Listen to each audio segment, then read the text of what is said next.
Ooh, we're coming in hot with the beats here on Awthentik in the Beard. Ladies and gentlemen, welcome to the best television show not on TV. It is Awthentik in the Beard. It is the best division in football. It is the parlay. It is week 15. Fantasy football playoffs are upon us, ladies and gentlemen. Welcome to the party. Even if you're not officially on the invite list as far as the playoffs go, welcome to the party. We are going to be answering all of your fantasy football questions. We're going to pick each and every single game, the overs, the unders, and the spreads. It's going to be a fantastic time. This is the best time before the best time on a Sunday. And I got the best guy, the best co-host, the best man, the best everything. It's Mr. Awthentik. Come on in, my guy. What's poppin', man? How you living, brother? I'm excited, man. I don't know if you can tell. Yeah, I didn't like that little slight you just shot at me talking about, even if you're not in the playoffs, you're still welcome to the party. That was definitely a slight at your boy for sure. That's why they have DraftKings, my friend. That's why they have DraftKings. Get into the spirit of the fantasy football. It's a lot of fun. The DraftKings, it is. I tell you. Yeah, I have a game this week. It said something like, a consolation prize or whatever. Yeah. I thought you were talking about against the Seattle Seahawks. Oh, yeah.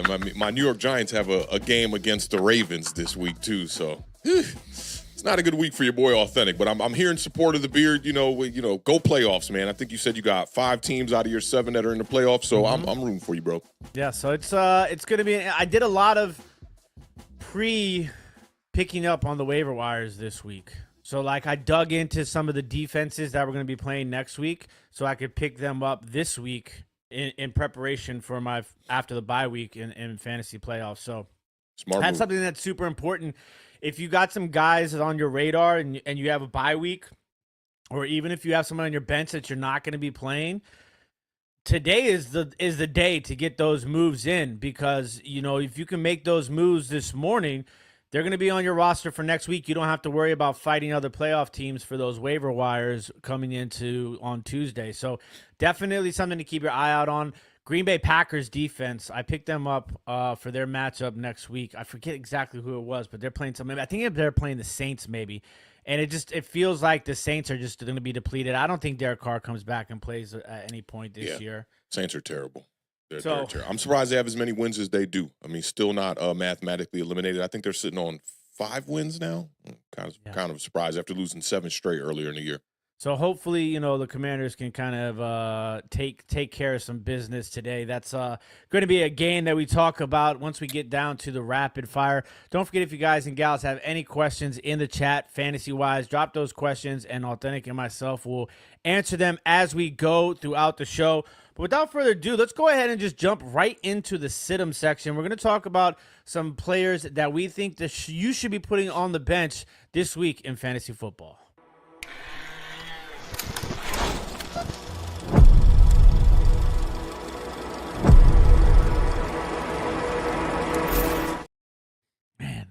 Is that Joe Burrow? It's Joe Burrow, isn't it? Yeah, I think it is Joe Burrow. I wasn't really paying attention to the graphic. I was looking at we'll some just other say things going on here. It's some sort of Chicago Bears quarterback in those orange Bears uniforms. We'll just go with that. Okay. Who's sitting on the bench for you this week, Awthentik? All right, so I went a little bit overtime here and got a couple of extra players Love here. I'm going with both running backs from the Cleveland Browns, Nick Chubb and Jerome Ford, going up against the Chiefs this week. Chubb has not gone over 60 yards rushing in any game this season since coming back from injury. Also, really isn't involved in the pass attack at all, just 5 receptions on the year. He's only averaging 13 attempts on the ground per game.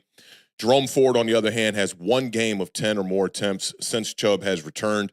And even without Chubb, Ford's highest game as far as attempts go was just 12 on the season. He got to that number twice. Neither have sniffed a 100-yard game. Ford's high came in week 2 against the Jacksonville Jaguars for 64 yards. And the Browns are always losing, so they don't really have a chance to commit to the run. So they're always a team that's playing from behind and always throwing the ball. So I'm sitting both the running backs today. Not to say that one of them might not have a decent game, but I just think it's a setup for failure. Marquez Valdez-Scantling going up against the Commanders. A guy that we had in our sleeper section a couple of weeks ago has been producing on very limited targets so far since he has been a Saint, has 4 touchdowns in 4 games. But The Giants held him to 51 yards last week, and I thought that was a good day for him. He had a couple of catches in that one, ended a 3-game streak for him with at least one touchdown in every one of his games. And I think the most important factor here is that Jake Haener is supposed to be getting the start at the quarterback position. I don't know if you saw the photo shoot of Jake Haener. Oh my God, is quite hilarious. I saw that before when he got some playing time earlier, but they had only shown one picture. I didn't get to see the entire the quad whole box. spread, right? The quad box, bro. It is. Somebody said, looks like he's gonna run a tush push on 3rd and 20. I died laughing, bro. I was like, yo, that is crazy. So yeah, I got him on the bench along with Jake Haener. Don't even get no bright ideas of starting a guy like Jake Haener. I know the beard has been on like guys like Aiden O'Connell before they actually played some good games, but I would stay away from Jake Haener in this one. Mike Gesicki, a guy who I had on my roster early on in the season. He's got just 16 receptions for 100. And I love how PFF put this. I've been looking at PFF. They do a spotlight on some fantasy guys. And it said he has 16 receptions for 148 scoreless yards. I just like the way that they put that. In 7 games with T. Higgins, just 3.9 fantasy points per games with Higgins in the lineup. Both his touchdowns on the year came in one game versus the Raiders. Outside of that, he does not have a touchdown in any other game. So Gesicki's on my bench. And this is kind of like I was going to say an honorable mention, but kind of like dishonorable mention? Dishonorable, discharged kind of mention here. C.J. Stroud, my starting quarterback on my fantasy team, back on that bench, man. C.J. Stroud hasn't finished top 10 since week 5. He had just 14 points against the Jaguars, which we talked about him. I thought he'd be a perfect alley-oop situation going up against the Jaguars. And he's had multiple passing touchdowns in one of his last 7 games, just 4 games all year with multiple passing touchdowns. C.J. Stroud, you can see your ass to the bench. Big shout out to Coach Gene in the building. What's up, my guy? Good to see you. Yes, this is the the Darryl Green throwback, the actual like champion. Yeah, back before we had the true stitch numbers when everything was iron on back in the day. I remember them days. Yeah, so big shout out to Coach. I see you in the chat. Ray says he's got 3 bye weeks, 1 6 seed, not looking good. Listen. I had a playoff game last week, which is not acceptable, and I'm gonna bring that to the commissioner's office in the off season. Lost last week. It was brutal in the bye weeks, but I agree with you with Nick Chubb. I think Nick Chubb is not to go. He was a guy that I kind of drafted in like the last couple of rounds in fantasy this year because I thought it was going to be like a perfect insurance policy when he came back from the injury. And it just hasn't worked out. He's had 2 good games, but both of those games were saved. Poor performances were saved by touchdowns. The one game I want to say was against the Steelers where he had the 2 rushing touchdowns. Yeah, and the yardage was extremely low in that game. Like 39 or 43, something like that. And then the other game that he went over double digits, he had the one catch for 25 yards and a receiving touchdown, and that was it. And you mentioned they're going up against the Chiefs. The Chiefs have they allowed the 3rd fewest rushing yards per game in the NFL at 88.3 yards per game. They're tied for the 4th fewest rushing touchdowns allowed at 10. So I totally agree with you and Nick Chubb. He's still on my bench, even on teams that are not playing this week. But it's tough for me to play him, and he's one of those guys where you're like, is this going to be the week? Is this going to be the week? Right. And it's like we're at a point now in fantasy where you can't just hope that it's going to be the week. Like you got to try and go with their best lineups, obviously. A guy who I'm a big fan of, and when I was talking pre-production meeting here with my co-host, he said, "Oh, your boy." And yes, he is my guy, Mr. Michael Pittman Jr. It's been a tough season for him, and it's weird. The Colts are in an interesting situation right now. They're still alive in the playoffs. Yeah. Anthony Richardson, has had his ups and downs. He's the 50% completion guy right now, and we're both fans of. I'd say we're fans of Anthony Richardson. Absolutely, yes. absolutely. And he's been playing a little bit better as of late. He has, and it's just I don't know if I really necessarily like this matchup, and it's just I like Alec Pierce more than I like Michael Pittman, and Josh Downs more than I like Michael Pittman. Not necessarily saying that those wide receivers are better than Michael Pittman. It just seems as if Michael Pittman has been drawing the tougher matchups, and it's just been more difficult to get him the ball. He only has 2 touchdowns all year, and he's been banged up for portions of the year also. He has 0 touchdowns in his last 6 games. He's going up against Denver's defense. We all know Patrick Surtain. Denver is tied for the 6th fewest touchdowns allowed passing in the NFL, with only allowing 17 passing touchdowns all season long. So I'm going to sit Michael Pittman. And last but certainly not least, this one's a tougher one. Najee Harris. Now, you might be in a position where you got to play Najee, and I completely understand that. But I just think if you have other options, he might be a guy that you sit on your bench. It just hasn't really been – he hasn't been top tier lately. Like, he's kind of just been, like, muddling below average. He's had 5 weeks in a row with less than 75 yards. He's going up against Philadelphia, who allows the 8th fewest yards per game. They've been getting Warren more involved in the run game out of the backfield, catching the ball as well. So it's not that Najee Harris is necessarily like a must-sit, but I think he's a guy that you got to kind of look at depending upon your roster to see what you kind of want to do with Najee Harris.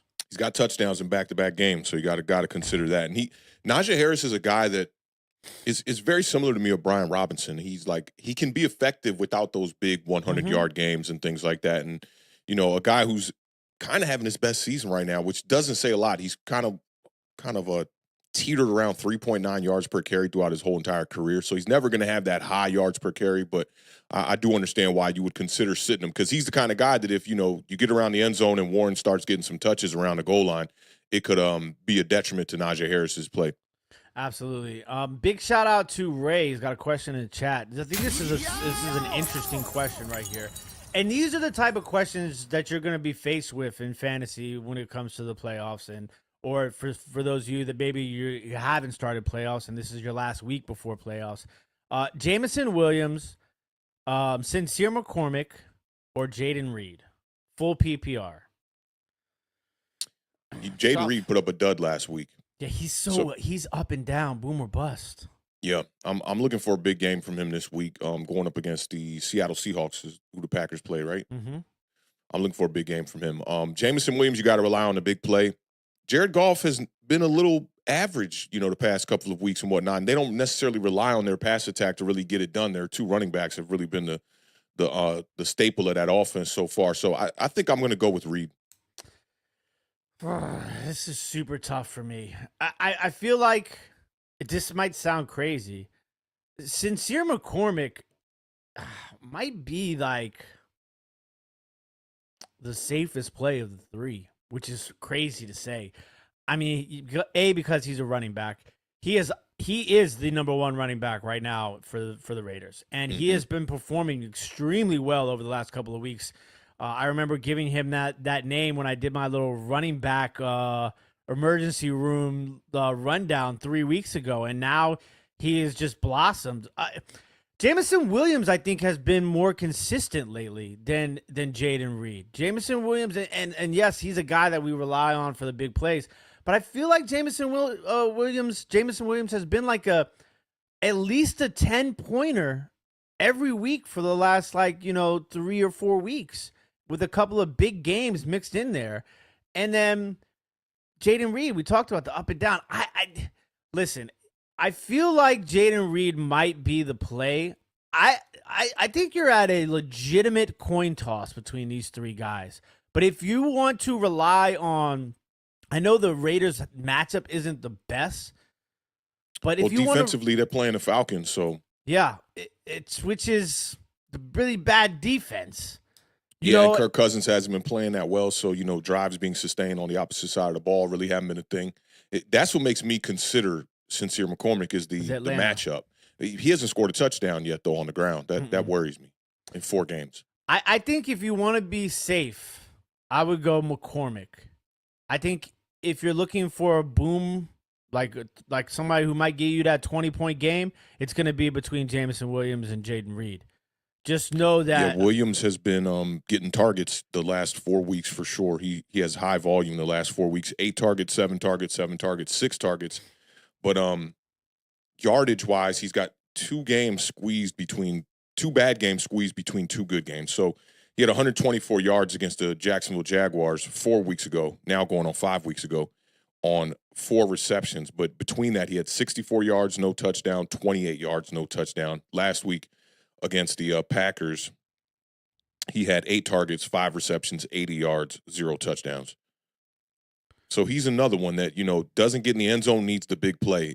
McCormick hasn't scored yet. I'm worried about that. Mm-hmm.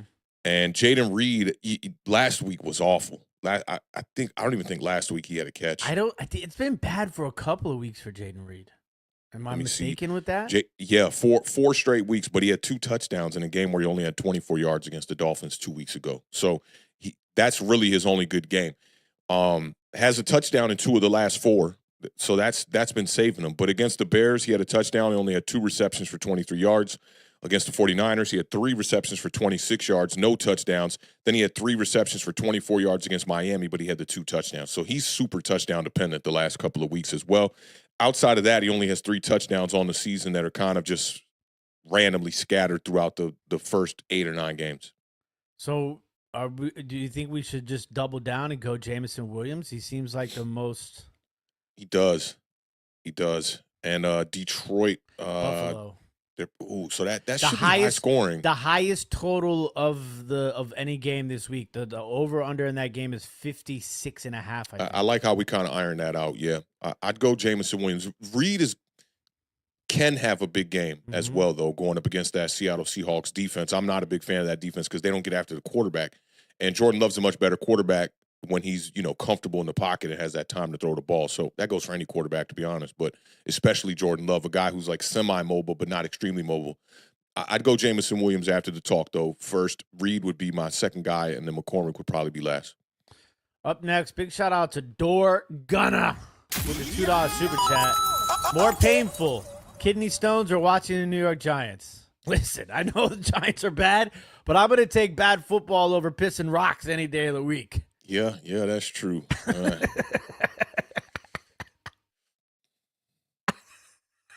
don't know, man. It's been pretty bad this year, bro. This might be the first year where the saying does not reign true.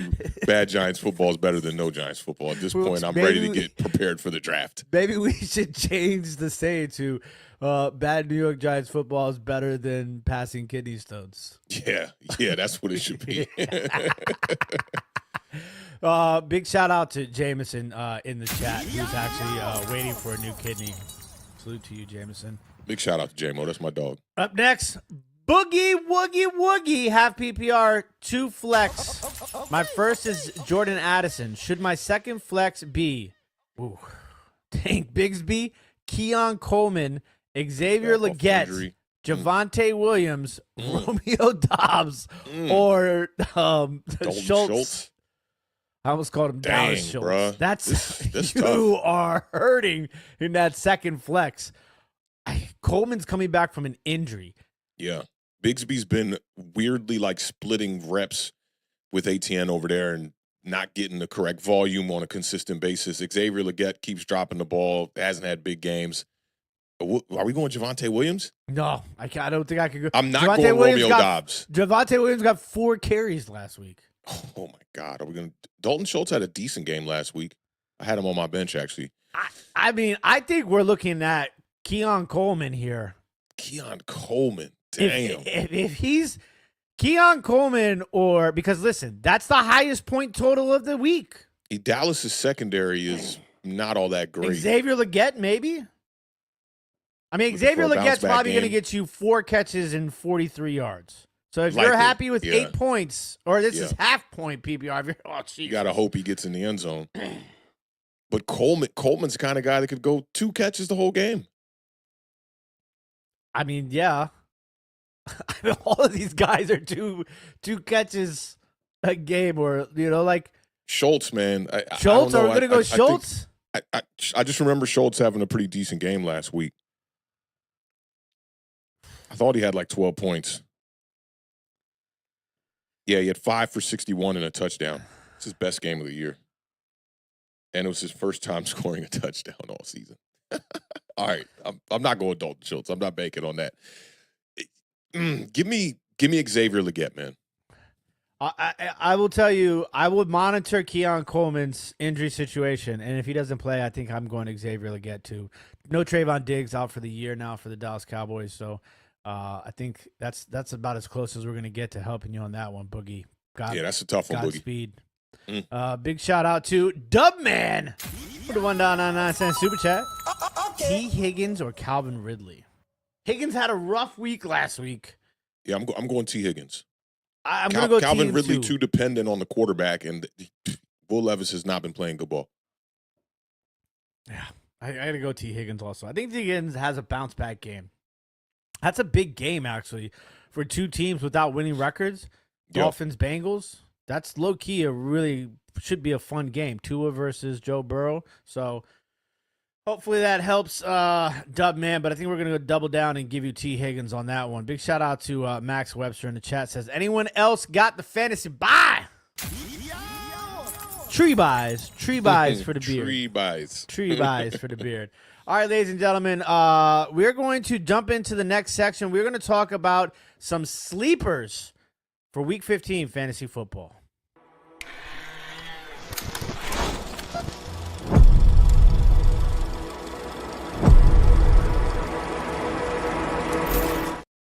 All right, so you may be asking yourself, well, how does the beard know that Javonte Williams only had 4 carries last week? It's definitely not because he's on my fantasy football team, but it's because this first guy I'm going to talk about is going to be sleeper number 1. His name is not Audric Estime, which I don't know what's going on over there with Denver, but they need to feed my guy the rock. Anyways, Jaleel McLaughlin is your sleeper number 1. Last 2 weeks, he has led the Denver Broncos in rushing yards.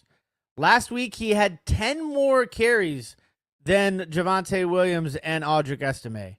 He is averaging 6 yards per carry on 21 attempts in the last 2 games. He's going up against the Indianapolis Colts, who allow the second most rushing yards per game at 147 yards. So, Jaleel McLaughlin, you are up. And he is a good play, in my opinion, in DraftKings this week, if you guys are putting together DraftKings lineups, because he is dirt cheap, and I feel like he has an opportunity to make some noise in this game. Oh, we have a hold? Just real quickly, Javonte Williams, last week, 4 attempts, 1 yard, scored a touchdown. Yeah, I know. The week before that, 8 carries, -2 yards. That is bad news. But he does have a touchdown in 2 of his last 3 games. Goal line dependent. God. That would be that's the worst feeling if I go Jaleel McLaughlin, he is in my DraftKings lineups today, and he gets like down to the 1 yard line and they bring in Javonte Williams. Javonte, you're in. I'm gonna be so pissed off. There's nothing worse than a touchdown vulture. Up next, Facts. I'm gonna go Jalen McMillan, a couple of Mickules. McMillan and McLaughlin. Jalen McMillan, last 2 games, he has ran 88% of all available routes for the Tampa Bay Buccaneers. He had his highest target share of the season over the last 2 weeks, too, at 27% of the target share. And he's coming off of a 2-touchdown game last week. Now, he is going up against the Los Angeles Chargers, which is not an easy matchup, obviously. And a lot of people out here talking about bench Baker, but listen, if there's a guy that on a lot of the articles, like, come on, man. Yeah, if there's a guy that I want, no matter what the matchup is, Baker's up there, Jameis is up there. Those sort of guys where it's Jameis like, is up there. Yeah, man, listen, Jameis Winston is matchup proof. I feel you. That guy's going to go out. No Jameis slander at all. You don't got to worry about Jameis Winston throwing for 129 yards, right? Facts. You know what I'm saying? So, like, Baker's going to go out there. He's going to give it his all. If anything, Mike Evans may see a slight downtick in production against this Chargers matchup, which might actually open things up for McMillan. So I like McMillan as sleeper number 2. Sleeper number 3. And I try to give you guys some guys that, you may be considering playing. Also, because this is a situation where there's not going to be a lot of action on the waiver wires going into the playoffs. But Ramondre Stevenson has at least 18 carries and 73 yards in 3 of his last 4 games. So the volume is there for Ramondre Stevenson. He's going up against Arizona. Arizona allows the 15th most rushing yards per game at 121.8 yards per game. That game is actually a little bit higher on the point total than I think a lot of people probably anticipated. So I think there's some opportunity here for Ramondre Stevenson to kind of be a guy to kind of hold you steady in a week where, like, maybe you have a Cooper Kupp who got you 0 points on Thursday Night Football, or you started Brock Purdy over Jordan Love. Shout out Mike Swan. Mike Swan. So you may be needing to kind of look for some stability here in your lineup. And I think Ramondre Stevenson gives you that opportunity. I like it. All right, so I got a couple of guys here that are semi-sleepers, not necessarily sleepers, but guys you would consider putting on the bench this week that you might want to put in your lineup. Anthony Richardson going up against the Broncos. I know that Broncos defense is good, but he has over 21 fantasy points in 2 of his last 3 matchups, 3 rushing touchdowns over those 3 games as well. The Broncos just allowed Jameis Winston to put up 497 yards and 4 touchdowns. I like this matchup for some reason. Not necessarily one of my top sleepers, but definitely a sleeper. I also like Joshua Palmer going up against the Bucs this week. Ladd McConkey was out last week. Palmer led the Chargers with 9 targets, 6 receptions for 78 yards versus the Chiefs. The Bucs have given up the most yards to slot wide receivers on the season, according to PFF. So if Ladd McConkey is out again, I'm definitely plugging in Jordan Palmer into the lineup. I also like Quentin Johnston as well, too. I know the Beard had him in his sit-em section a couple of weeks back, but he had 5 receptions for 48 yards and a touchdown last week with Ladd McConkey out. Now, these 2 wide receivers, I like these pair as a combo here, not in the same lineup, but one or the other possibly as a sleeper here. Adam Thielen going up against the Dallas Cowboys with the Carolina Panthers last week had 9 receptions for over 100 yards, 11 targets versus the Philadelphia Eagles. I think he has back-to-back 20-point games since returning from injury. 21 targets in the last 2 games, so he is the guy that Bryce has been throwing the ball to. 20 receptions in 3 games since coming back from the injury. Didn't get to the end zone last week versus Philly. I'm pretty much going to all but say book it that he will score against the Dallas Cowboys today. Now, this one, this is probably my biggest sleeper of the week and a guy that you might want to just scoop and kind of just scout a little bit for this game here. But this is wide receiver David Moore for the Carolina Panthers going up against the Dallas Cowboys. 24 targets in the last 3 games. He's got 13 receptions for 146 yards. In those 3 games and a touchdown to go with it. Relatively an unknown guy. He was drafted in 2017, a 7th-round draft pick out of East Central in Oklahoma. He's a guy that I think has been getting like enough targets to be able to produce a big game, just hasn't produced a big game yet. Just keep your eyes on him. In the playoffs might be a guy you could possibly go to. I love Rico Dowdle's matchup as well. That Panthers-Cowboys game's got a lot of fantasy implications, but I love Rico Dowdle coming off back-to-back 100-yard games. The Panthers are allowing over 200 yards on the ground in the last 3 games. That's an alley-oop for me. And a guy who I can't say is a sleeper now, but should have been in our sleeper section in one of the last 4 weeks is Devon Achane going up against the Texans. 4 straight weeks over 16 fantasy points. And the numbers, I know we know that when the Miami Dolphins have Tua in the lineup, it's better for them. But some of these numbers with these guys have been staggering. In the 8 games that Tua has played with Achane has racked up 47 receptions for 356 yards and 5 receiving touchdowns. Houston does have the 10th best rush defense in the NFL, but I do think that Achane could, service for the Dolphins in the passing attack as well. So I think he's a can't miss fantasy guy this week, but obviously not really a sleeper because he's probably been in a lot of people's starting lineup the last couple of weeks. But for me, really, David Moore is the guy. This late in the season, there's not many sleepers, but I truly think that entering week 15, week 16, David Moore is definitely a sleeper here. I absolutely love it. He's been a guy that I played in a couple of winning lineups in DraftKings the last couple of weeks because he was just so cheap and the production is there. So I absolutely love the Moore play there. I think Waddle has a big game for Miami in this matchup too against Houston. I think Waddle's a guy to kind of keep your eye out on. Even Tyreek Hill, man, his numbers with Tua in the lineup, and I know it just sounds like it should be better. It's like Daniel Jones with Saquon, but it's literally night and day, man. Like the amount, I think he's pushing 700 yards, like 656 yards, something like that, with Tua in the lineup, and then without him, it's just you've seen the performance has been terrible. Tua's numbers, just talking about Tua, since Tua's come back from the IR from the concussion, he has been one of the best, if not the best quarterback in the NFL, statistically wise. You know what I'm saying? I think he's thrown, a good quarterback, man. I think he's thrown 11 touchdowns and only 1 interception since returning from the IR. So like he's definitely like Tua. It's so weird to me because that draft class, in my opinion, is going to go down as one of the best draft classes for quarterbacks of all time. Right? Already has.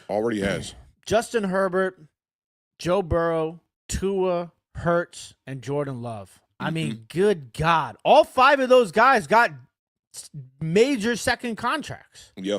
Yep. So, I mean, like that you just don't see that ever in the NFL draft in recent time. You know what I'm saying? Like, I'd say, when's the last time you haven't gotten anywhere close to that, right? What's the last time? Eli Phillip Rivers? I mean, there's got to be, and Ben Roethlisberger, Yeah. there's got to be another one in between there. That class is much better than the class we just talked about. Just off 3 the Hall of strength of Famers, accolades. right? Exactly. Yeah.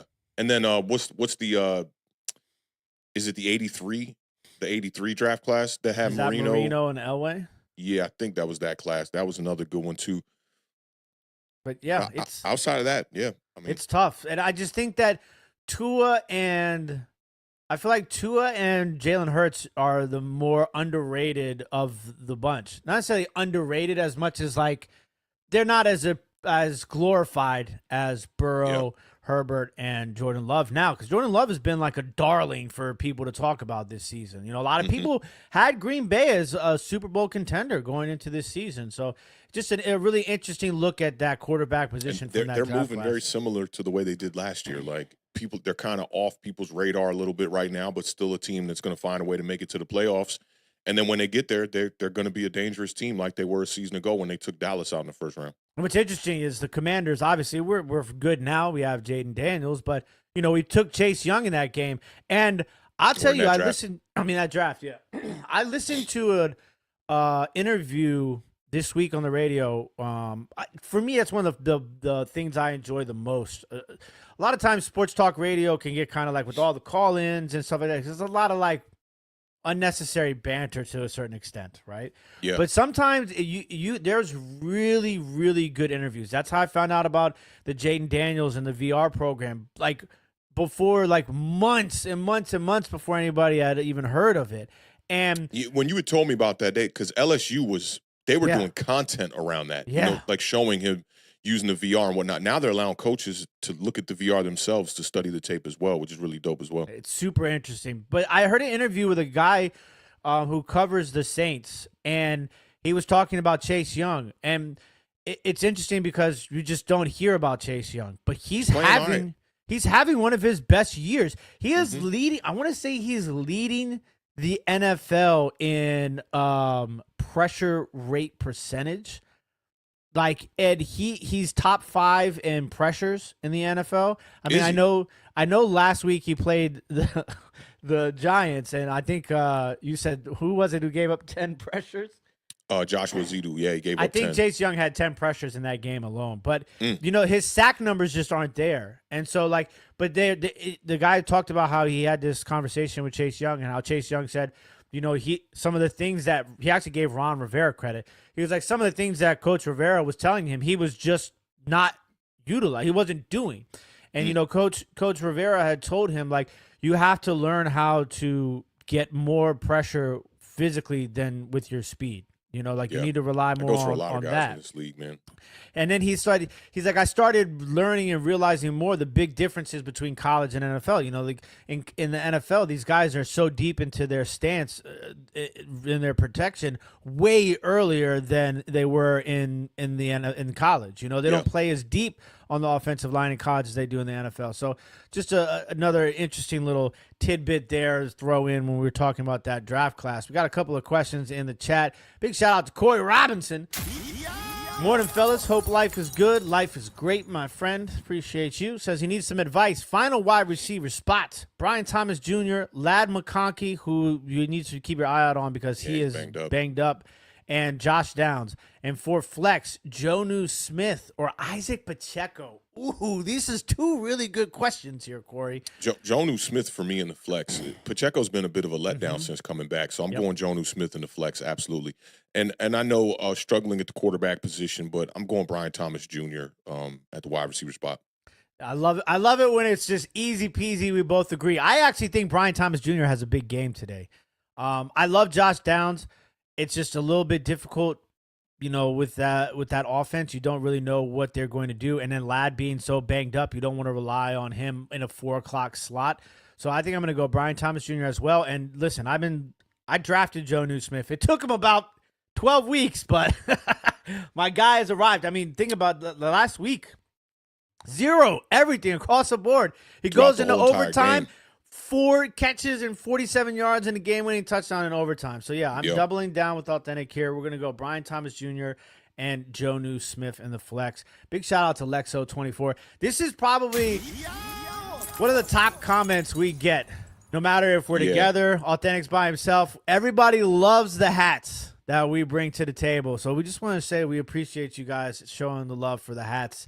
We love our hats. It's a big part of what we do here at Awthentik in the Beard. So shout out Lexo24. Definitely is. And yes, hashtag first round bye gang. How many bye weeks? 3 bye weeks. 3 bye weeks. Shout out Lexo. We appreciate you. Big shout out to Ray W. Says, Bo Nix or Patrick Mahomes in a super flex league. Daniels is his primary quarterback. We've been faced with this question before. Colts defense ain't good. Give me Bo Nix today. I'm going Bo Nix also. I think Bo Nix just puts up a little bit more production than Patrick Mahomes. We're at that stage right now. I can't fix my lips to say that right there. But I know. No lies told. remember, we had this question maybe 6 weeks ago, and we were like, neither one of us could muster up the balls to say Bo Nix. Yeah, dude, no way. And he ended up outperforming Patrick Mahomes in that game, too. So we're not going to make that mistake again. Give us Bo Nix. Big shout-out to my favorite name on YouTube, Duffel Bag Doug. On YouTube. You sound like you had a rifle on your hip. Like he was going deer hunting.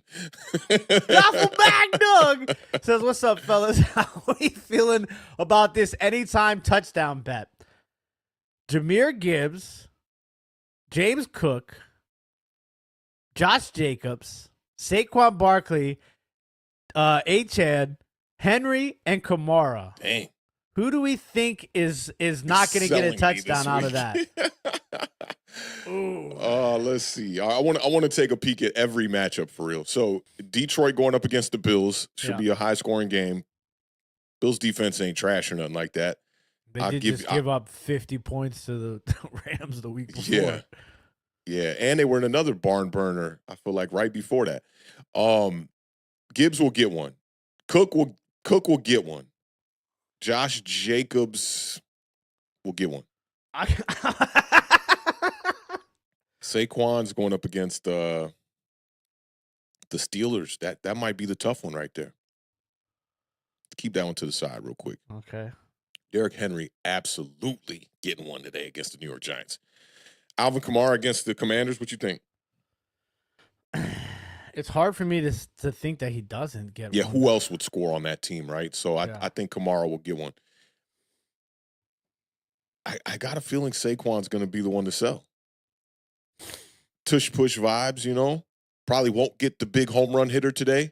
But we'll still have a good game. I'm not mad at that. I'm not mad. It sounds crazy, right? It sounds crazy to say, but I'm not mad about that. I don't know. Watch it be someone in the Bills-Detroit game. I was going to say, I'm also a little concerned about Cook. Yeah. Detroit's run defense is really good, and you want to talk about tush-pushes. Josh Allen steals a lot of touchdowns in the red zone, too. Yeah. Yeah, let's go. I'm going to go Cook sells you. Saquon just been doing too much Saquon-like stuff lately. It's interesting because I have a all running back touchdown parlay written down here on this piece of paper before that. I got Rico Dottle. Like it. Chuba Hubbard, Aaron Jones, James Conner, Brian Robinson. Who the Vikings got again? The Bears. Yeah, and Aaron Jones demolished the Bears earlier this season. Yeah. James Conner, Brian Robinson, Joe Mixon, and Derrick Henry. Okay. Joe Mixon. Texans got Dolphins. That's right. Yeah. Those all sound good until they don't, right? Yeah. Maybe what I'll do is I'll put together a ginormous one with all of those guys. Yeah, right. 14 rounds. Big shout out to Jordan Genty Studios. Sorry about the Heisman. You know, it was bound to happen, but yeah. Great season. What you think? You think he got snubbed? It doesn't bother me as much. Now, if I was bothers you. if I know it doesn't, but for me to believe it has to be a snub, I feel like I have to be bothered by it. If I was a Boise State fan, I probably would think that.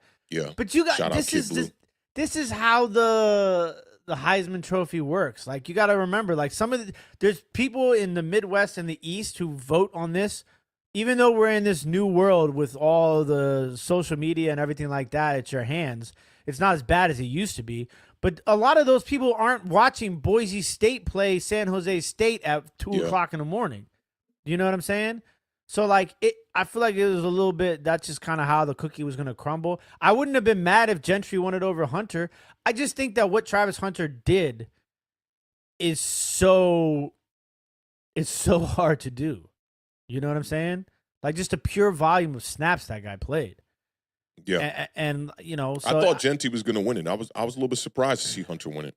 It's one of the closest Heisman finalist in, I don't remember the exact date, so I don't want to, we're about accuracy here. Authentic pointed out to me earlier this week. Yeah, that's so, that you was running with the other days. Wow. Yeah, I'm pretty sure. Yeah, if the beard says I'm pretty sure, that means you should double check. Yeah. But yeah, it's Freiermuth or Isaiah Likely. If George Pickens is out, give me Freiermuth. Even with George Pickens there, I mean, since Mark Andrews has returned, Isaiah Likely has definitely, taken a hit in productivity. So I'd go Freiermuth either way. Yep. So big shout out to Jordan Genti Studios. Appreciate you. All right, ladies and gentlemen, it is that time for rapid fire. We're going to pick each and every single NFL game, week 15, and they are all there, including 2 Monday night games, which is another one of these weird things the NFL does. I don't understand it, but hey, we got 2 Monday night games. We're going to pick every game against the spread, the overs and the unders. Big shout out to our guy, your guy, everybody's guy, modded up, Mr. Gregory, who joins us in his own predictions every week in the chat, and it gives caught you last week. I'm got one game back last week. Shout out Gregory for tallying that up for me. Yeah, and he tallies them up and puts them in the comment section of this episode at the end of the week. So big shout out to Gregory. We appreciate everything that you do here at Awthentik in the Beard. Facts. All right, ladies and gentlemen, let's get right to it with the banger. First game on the slate is the Washington Commanders. They are 8-5. They are 7.5-point favorites. They are headed to Nolans to face the Saints, who are 5-8. The over/under in this game is 43.5. Kickoff is at 1:00 p.m. Eastern Standard Time. Authentic, tell me what you got. I'm going with Washington. Washington's going to cover that 7.5, and I'm going to take the over 43.5. I am right there with you. Give me Washington minus the 7.5. New Orleans Saints will lose, and we will get to the over. Hopefully the Commanders get to the over by themselves. Up next, Cleveland. The Kansas City Chiefs are 12-1. Is that right? Yeah, that's right. How in the hell, Sway? It's crazy. Listen, the Chiefs haven't covered a spread since 1936. They are 4.5-point favorites. They are headed to Cleveland to face the Browns, who are 3-10. The over/under in this game is 42.5. Kickoff is at 1:00 p.m. Eastern Standard Time. Listen, Vegas has finally realized that the Kansas City Chiefs cannot cover a damn spread, because there's no way a 12-1 team should only be 4.5-point favorites in Cleveland against a 3-10 team. Yeah. They're finally getting hip. They're like, we can't lose any more money in Kansas City not covering the spread. I almost want to pick Cleveland to cover the spread, but I'm going to take Kansas City to win. I think Kansas City covers the 4.5, and I'm going to go under 42.5. Man, this is low-key a game where, like, Jameis Winston come out, get up a quick lead, 13, 14, nothing, and the Browns could actually shock the Chiefs. I think this game's going to be competitive, but I got to just go with the script here. I'm going to take the Kansas City Chiefs to cover the 4.5, and I'm going to take 42.5. We'll get there. Big shout out to Benny. We see you in the chat. We definitely will make sure we get to your question there as soon as we wrap these games up. Up next, low-key, a interesting game here. It is the Cincinnati. Well, I don't know why I thought the Bengals were playing the Dolphins earlier. I apologize for that. That led us down an entire 2020 quarterback draft conversation. Listen. When this graphic just popped up, I was about to be like, did somebody in the graphics department fuck up? I was reading the banner like, oh, did I make a mistake? I'm going to wait for him to pull up the graphic first. The Bengals are 5-8. They are 4.5-point favorites in Tennessee, not Miami. The Titans are 3-10. The over/under in this game is 46.5. Kickoff is at 1:00 p.m. Eastern Standard Time. Authentic, tell me what you got. I'm going Bengals. I think the Bengals are the better of the two bad teams here. I think the Bengals will cover the 4.5. I don't think we'll get to 46.5. It's funny, though, about this whole little mix-up here. Like, right after you were like, yeah, the Dolphins are playing the Texans. Like, right after we said the Bengals are playing the Dolphins. Yeah, but I'm going Bengals in this one. I'm going to take the Cincinnati Bengals. I'm going to take the Bengals to cover 46.5. It's a lot. It is, right? Bengals are averaging, I think, 28 points a game. And the Bengals defense is garbage. Yeah, but are they going to be that garbage to allow the Tennessee Titans to put up 18? Yeah, I'm going to take the over. Thanks for convincing me. I'll take the over in that game. Up next, it is the Miami Dolphins, who are 6-7. They are headed to Houston, not Cincinnati, to face the Texans, who are 8-5. Texans 2.5-point favorites. Over under in this game is 46.5. Kickoff is at 1:00 p.m. Eastern Standard Time. Authentic, tell me what you got. You know I do these on the fly. I do too. think Miami's going to shock the Texans today. I really do. I'm going to take Miami to win this one outright. As far as the over-under, probably like 26-20. I'm going to go just under. Damn, this is really tough. I'm right there with you. I think I'm going to take Miami to win. Miami is going to take this one down. If you're a little skeptical, maybe buy a couple of points, take Miami plus 3.5. Worst case scenario, if they don't win, they probably lose by 3. That gives you an opportunity to cash that bet. I'm going to take the over 46.5. I think this is a fun game. Inside in Houston, I like this matchup. I think it'll be fun. Up next, it is the Baltimore Ravens. You know what? I forgot to update the spreads from the from Thursday night's preview. So I just want to double check and make sure we're still at 16.5, because that is a little bit obscene. It doesn't get pretty high. 16.5 still. So Baltimore Ravens are 8-5. They are 16.5-point favorites. They're going to New York to face the Giants, who are 2-11. Oh, man. Not 7-11, but 2-11. The over-under in this game is 42.5. That basically is like that's a lot of points for the Ravens and not a lot of points for the. Are they going to cover? So, the Giants going to cover? Yeah, you think the Giants cover the 16.5? I mean, the Ravens do this sometimes where they play weird against bad teams. Coming off the bye. No, yeah, I'm going to take the Ravens to win. They'll probably win by 17 points. And actually, I'm curious what I picked. What did I pick in this one? I would have picked like 31-10, maybe. I picked you picked 31-10, I think. Yeah, and you picked 28-12, or I picked 28-12. 28-12, and then what was the other score? 31-10. 31-10. I mean, that sounds like, you see how I was like, I think I picked 31-10. Sounds like my score, but 28-12 do sound like no touchdown. Or a touchdown and a bot's 2-point conversion. Yeah. I like 31-10.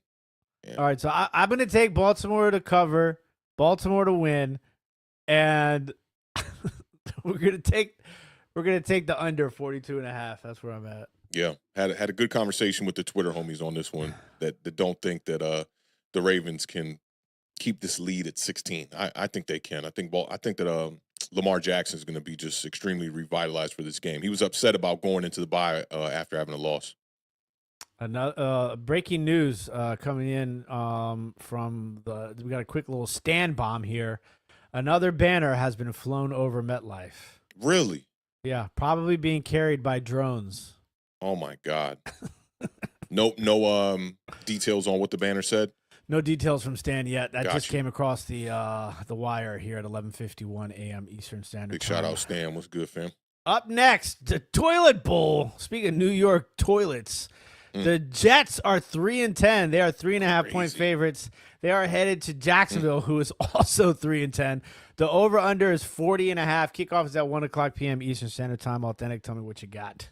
I guess I'm gonna go with the Jets. I mean, Jacksonville last week played pretty decent. Who'd they lose to? Was it Houston? The Titans. Titans? The Titans. No, they beat the Titans. That's how they got to 3-10, right? They beat the Titans. That's what it was. With Mac Jones, they beat the Titans. I mean, they got a shot here in this game. The Jets have been the biggest letdown of any team in the league this year. I still think the Jets somehow figure out a way to win this game. Aaron Rodgers had his first 300-yard game since 2021 this past week, so maybe he'll come out here and play a little bit better. I'm going to take the Jets. I'll take the Jets to cover the 3.5. I'll take the under 40.5. The starting center for the Washington Commanders is out today. There was reports of him being sick. So he doesn't look like he's going to be playing today. Big shout out to Kevin at PRF. And it says on the banner, Mr. Mara, we won't stop until you fire everyone. I love it. Beard's been saying it for a while. Listen, I'm going to take the New York Jets, take the Jets to cover. Give me the over 40.5, I guess. Maybe this gets weird at the end. That's where I'm going to go. Up next, 23-20. Dallas Cowboys are 5-8. They are headed to Carolina. This line has to have changed because so many people probably were betting Carolina. It has gone down to 2.5. That's what I have here. So we're at 2.5. Panthers are favored by 2.5. Over/under is 42.5. Kickoff is at 1:00 p.m. Eastern Standard Time. I'm going to take the Carolina Panthers to win, Carolina Panthers to cover, and I'm going to take the over 42.5. I'll lock in with you, except I think the Dallas Cowboys are going to win this game, but I will take the over 42.5. Up next, this is another low-key good game here. Tampa Bay Buccaneers, they're 7-6. They're headed to L.A. to face the Chargers, who are 8-5. Chargers are 3-point favorites. Over/under is 46.5. Kickoff is 4:25 p.m. Eastern Standard Time. Every 4 o'clock game kicks off at 4:25 today. Later window. That's good for my Bleacher Report stream. Tell me what you got, Awthentik. I'm going to take it's a tough one, man. Chargers play good defense, run the ball well, control the clock. Quarterback takes care of the ball. This is the toughest game. This is the toughest game of the season to pick for me right here. I'm going with the Bucs, man. Give me Tampa Baker and them Buccaneers. I think they've been running the ball well lately. I'm going to go under 46.5. I think this game gets a little sloppy, but give me the Bucs to win. Yep. And listen, if I would buy I would buy a half a point for Tampa Bay. So I think the Chargers win, but to be safe, I like Tampa Bay to cover, but I think it's like a 3-2-1 sort of win for the Chargers. So I would take Tampa Bay if I could get them at plus 3.5 to lose by, 3 or less basically, or win. And I'm with you on the under. I'm going to take the under. I don't think we can get to 46.5. It might not be like a 17-13 type of game, but I think if we get it, it's going to be more like a 24-21 sort of game. So right that I feel like would be the highest point total possible for this matchup here. Up next, another sneaky game here. The Indianapolis Colts are 6-7. They're headed to Denver to face the Broncos, who are 8-5. Broncos are 3.5-point favorites. Over/under in this game is 44.5. Kickoff is 4:25 p.m. Eastern Standard Time. I'm going to take the Broncos to win, and I'm going to take them to cover. I don't know what it is. I almost thought about taking the Colts to cover, like a 3-point game, but then I remembered how good that Denver defense can be at times for most of the season. I am going to take the under 44.5. Yeah, I'm locked in with you. I'm right there with you. I got Denver. Denver's going to cover that 3.5. We'll take the under 44.5. Up next, we got the New England Patriots. They are 3-10. They are headed to Arizona to face the Cardinals, who are 6-7. Cardinals are 6.5-point favorites. Over/under in this game is 46.5. Kickoff is at 4:25 p.m. Eastern Standard Time. Awthentik, tell me what you got. I'll take the Cardinals to win. The Patriots have been playing pretty good as of late. I will be rooting for the Patriots as well in this one. I think the Patriots cover the 6.5. I think this will be a 3-point game. I'm going to take the under 46.5. Locked in with you. I also like the Cardinals to win. The Patriots are notorious for like backdoor covering this year. Like Drake May just like in the fourth quarter just somehow finds a way to put up 2 touchdowns in the fourth quarter. I'm going to take the Cardinals to win, Patriots to cover, and I'm going to take the under 46.5. Although I do think we get close to that 46 number. Yeah. Up next, we got back-to-back games of the week. Buffalo Bills 10-3. They are headed to Motown to face the Lions, who are 12-1. Lions are 2.5-point favorites. Over under in this game is 54.5. Kickoff is that Sunday at 4:25 p.m. Eastern Standard Time. This is damn tough. I'm going to take the Lions. I'm going to take the Lions to win. I'm going to take the Lions to cover. And I'm going to take the under 54.5. I like the under, except I'm going with the Bills. The Bills lost that tough shootout game to the Rams recently, got off to a slow start. I don't think they allow that to happen this time. I'm going with the better quarterback. Give me Josh Allen in this one, but I will take under that 54.5. Up next, the Battle of Pennsylvania. The Pittsburgh Steelers are 10-3. They are headed to Philly to face the Eagles, who are 11-2. Eagles are 5.5-point favorites. Over under is 42.5. Kickoff is at 4:25 p.m. Eastern Standard Time. Awthentik, tell me what you got. It's going to be a good game. It's going to be a really good game. A very playoff-defining type of game here with 2 double-digit win teams. I'm going with the Philadelphia Eagles. I mean, what is it? 9 straight now? 9 victories in a row? Let's go ahead and make it 10. I'll take the over 42.5. I think the Pittsburgh Steelers underneath Russell Wilson have done a good job of getting the ball in the end zone. Should be high scoring. You think the Eagles cover 5.5, or you think Pittsburgh covers it? Is it going to be that close? Yeah, I think Pittsburgh covers at 5.5. I'm going to take Pittsburgh to win. Give me Pittsburgh to win, and I'm going to take the under 42.5. I think that's what I did Thursday. Up next, this is a critical game for the Commanders. Green Bay Packers are 9-4. They're 2.5-point favorites in Seattle. Seahawks are 8-5. Over under 46.5. Kickoff is at 8:20 p.m. Eastern Standard Time. I'm going to take Green Bay to win. Green Bay to cover, and I'm going to take the over 46.5. Yeah, I'm with you. Locked in, straight up. I'm going to be rooting for Geno Smith in this game, but I think Green Bay gets the dub. Up next, Atlanta Falcons are 6-7. They are 4.5-point favorites in Vegas against the Raiders, who are 2-11. The over-under in that game is 44.5. Kickoff is at 8:30 p.m. Eastern Standard Time. Awthentik, tell me what you got. Yeah, I mean, I want the Raiders to win, get out the way of my New York Giants in this draft. But Falcons probably win this one. Falcons probably cover. If they don't, I think we'll see Michael Penix next week. I'll go under the 44.5. I'm gonna take the Falcons to win, but I'm gonna take the Raiders to cover that 4.5. And I'll take the under 44.5 as well. I just don't know where they're gonna get all those points from. Yeah. Probably gonna be 5 turnovers in that game. And the last game of that's actually the last game. The next game, though, is also Monday night. Weird 2 Monday night games once again. Chicago Bears, they're 4-9. They're headed to Minnesota to face the Vikings, who are 11-2. Sam Darnold about to get paid. Over under is 44.5. Minnesota's favored by 7. Kickoff is at 8:00 p.m. Let me go Eastern first Standard on Time. this one. Yeah, go for it. Okay, so since I said the NFC North could possibly send 4 teams to the playoffs, the Bears have not won a game since then. They have literally not won a game. They haven't won a game since before they beat the Commanders, or before they lost to the Commanders, right? Have they won a game since then? I'm pretty sure. Because that was somewhere around like week 6, I feel like, week 7, something like that. Yeah, they started off really well, and they've been a terrible team since, and they're losing games in the last minutes of games. So it goes to show that coaching is definitely an issue. I think the Vikings handled this one like very easy. The Vikings are actually playing much better football right now, getting ready for the playoffs. I'm going to go over the 44.5 in this one, though, but I do think the Minnesota Vikings will cover that 7.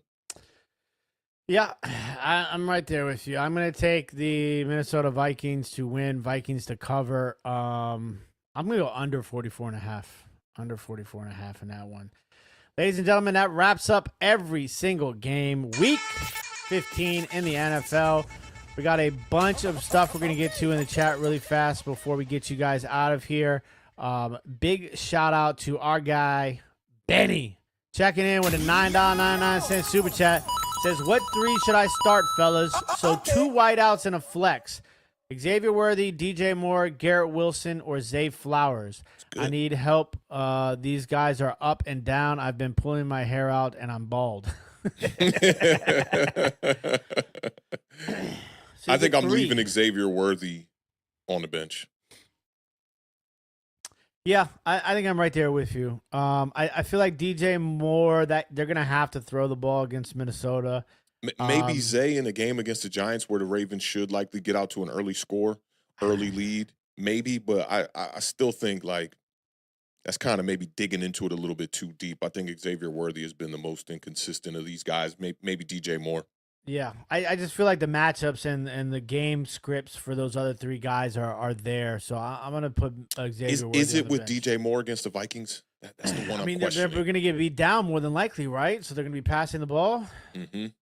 Garrett Wilson matchup against the Jacksonville Jaguars. Their defense is awful. Yeah, that's a good matchup. He's probably going to go Zay crazy. Flowers, I mean, he's top 10 wide receiver in yards in the league this year, and he's going up against the Giants. The Giants stink. Yeah, and the Giants defense is missing hella players right now. Like they got no Bobby Okereke, no Dexter Lawrence. Like they're decimated right now. Deontay Banks is coming in banged up.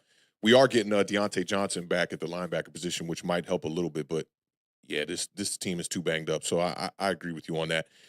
Worthy's going to be on my bench. Yep. We'll double down with him. Big shout out to Doom. Played 2 quarterbacks. Jameis, Bo, Herbert, and May. Playing 2 quarterbacks.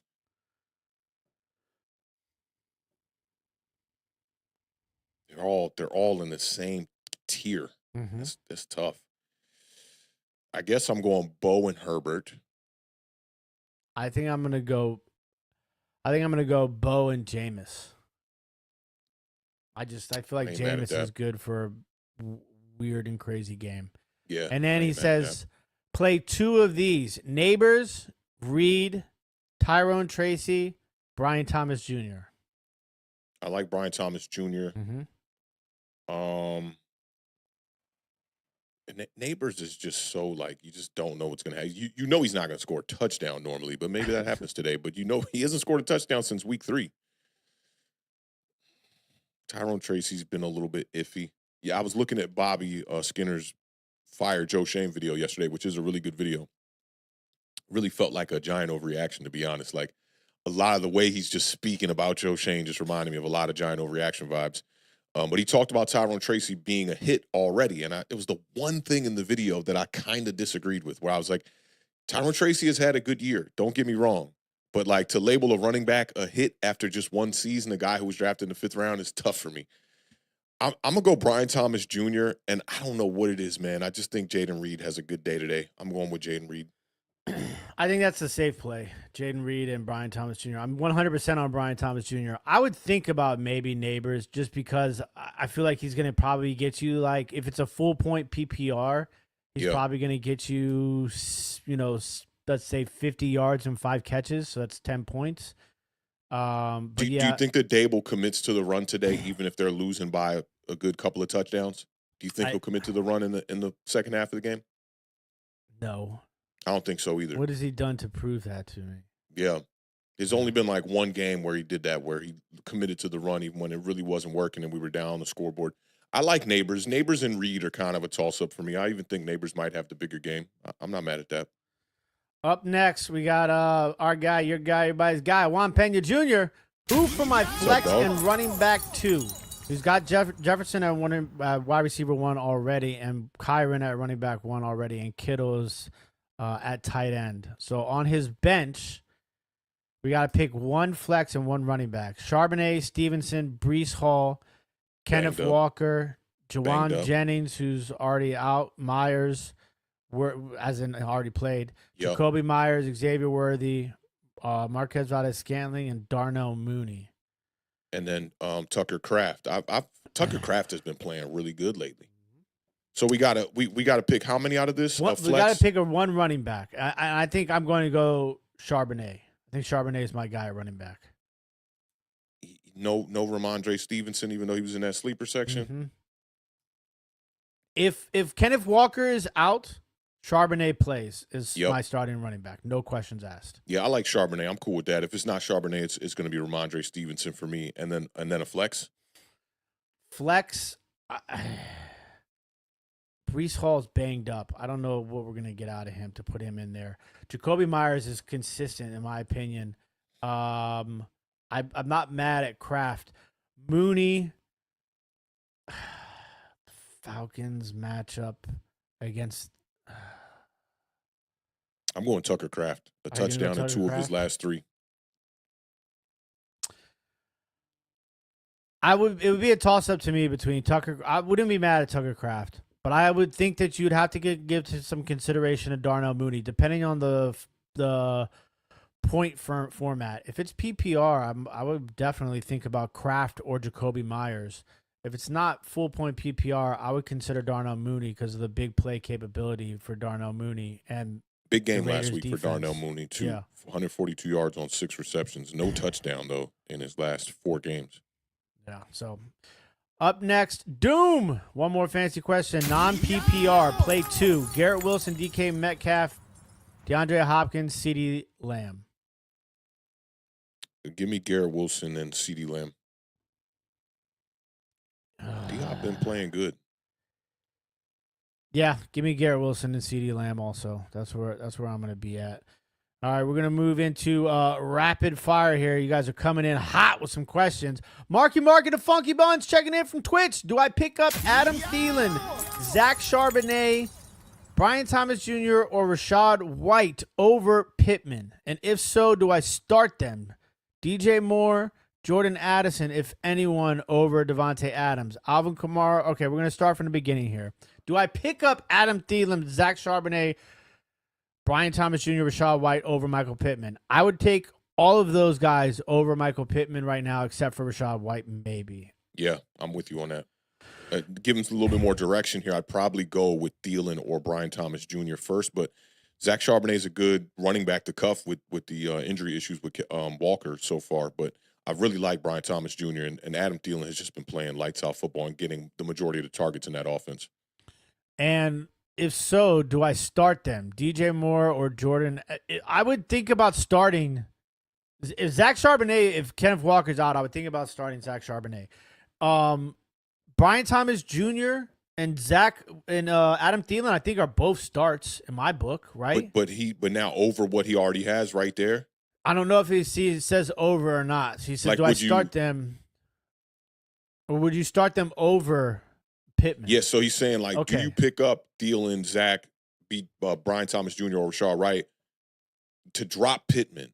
And then if you did that, would you start them over, I guess, DJ Moore or Jordan Addison?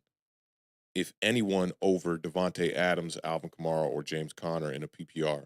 Yeah, I mean, those are all guys in his lineup right there, right? Yeah. Kamara, Conner, and Devontae Adams. Like, if you picked up Brian Thomas Jr.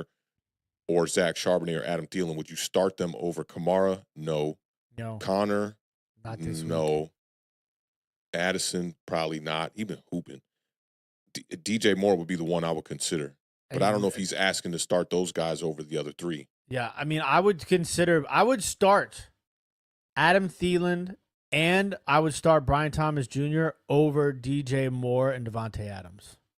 Yeah, that's where I'm at. So with hopefully that helps you out some, Mark and the Funky Bunch.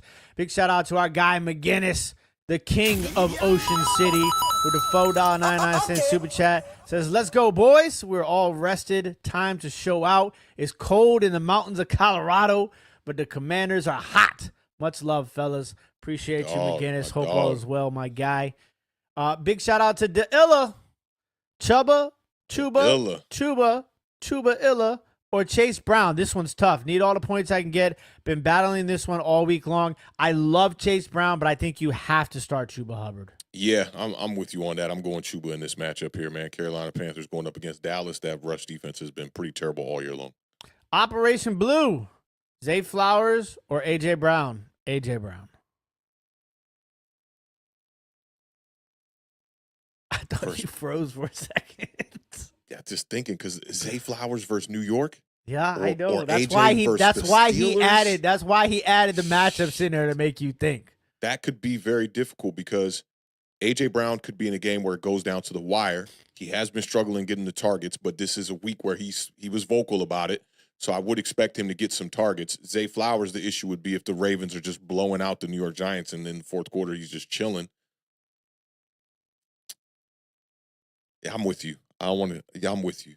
Either way, you can't go wrong, but I'm with you. I'm going to stick with A.J. Brown. Hopefully he has a big game after kind of chirping a little bit. Okay.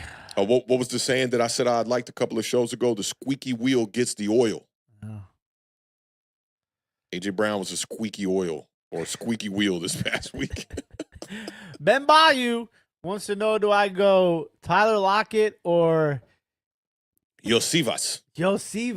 Andre Yosivas. So I was always there, right when I have to say it, I can't say it. You know how I knew something was up is when you went to Tyler Lockett first. I was like, yeah, something's up. This is tough, and you're obviously in a jam here, Bayou. Tyler Lockett stunk last week. He has been pretty inconsistent all year, but Yosivas. I got it. There you Yosivas. go. You got to make it sound all foreign, though.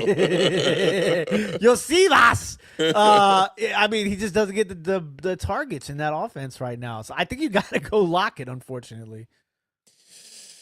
Let me look up a little bit of Yosivas last couple games. You know, that's my guy. You know, I'm his agent. I put him on the map just a couple of weeks back. I know. 4 for 41 against Dallas, 3 for 35 against Pitt, 3 for 46 against the Chargers. He had a touchdown in one of those games. You got to go Lockett. Yeah. And then up next is Kevin at PRF. Pollard versus Cincinnati, which is a good matchup with Brian Robinson Jr. I'm going Brian Robinson Jr. As much as I love Pollard's matchup, I think B-Rob has a monster game today. Yeah, I'm with you on the B-Rob. Pollard has been solid all year, like 10 to 12 points all year long. Yeah, you know, nothing fancy, nothing spectacular, but he's been solid all year long. Brian Robinson Jr. is like, the dude just makes that Commanders offense that much better. Yeah, I'd see a big game out of him and a control the clock type of vibe where he's going to get the ball late in that game as well. And last but certainly not least, Mosiah Mills, formerly known as Foreman Mills. DeAndre Hopkins or Isaac Pacheco? Give me DeAndre Hopkins. It's interesting. Running back over the wide receiver, right? In an offense that really ain't been moving like that, but D-Hop has been good. I'll stick with the script. We'll go D-Hop.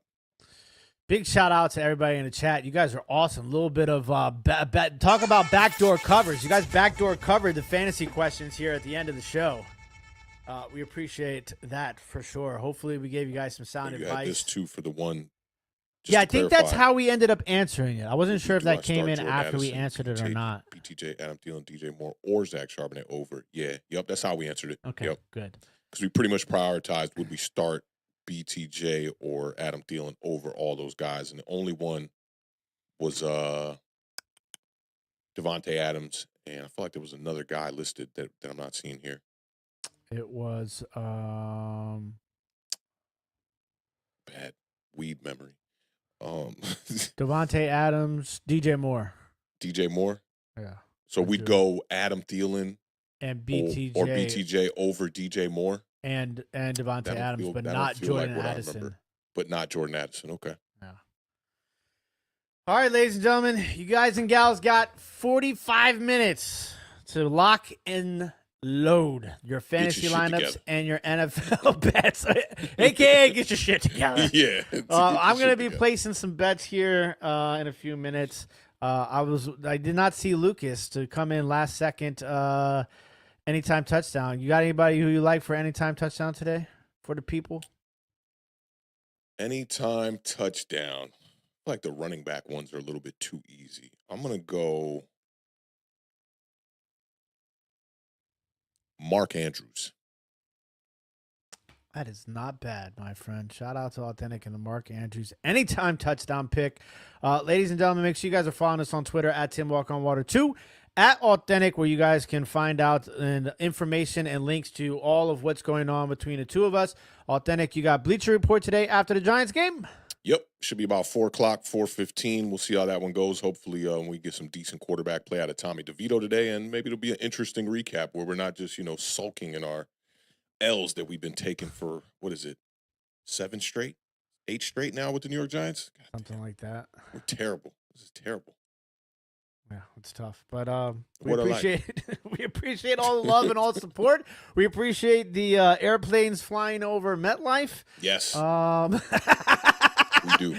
But yeah, should be a fun day of football. Don't forget, every 4 o'clock game starts at 4:25 today. It is a larger late afternoon window of games than the previous weeks, and don't forget you get 2 Monday Night Football games. And Awthentik, go ahead and send us on our way, my good friend. Guess I don't got to ask if you got any last words. Y'all know what it is, man. Keep raising that bar. Keep living those dreams, because the universe flows in Technicolor and surround sound, and a life without dreams is a life in black and white. Rest in peace to the podcast GOAT, Combat Jack. Best of luck with all y'all fantasy football today, all y'all in the playoffs. Hopefully y'all get that W, and definitely don't forget to credit Awthentik in the Beard when you get those wins. But if you lose and we steered you the wrong way, We don't want to know about it. keep that out there. All right? Y'all be good. Enjoy y'all football Sunday, yo. Peace. Peace.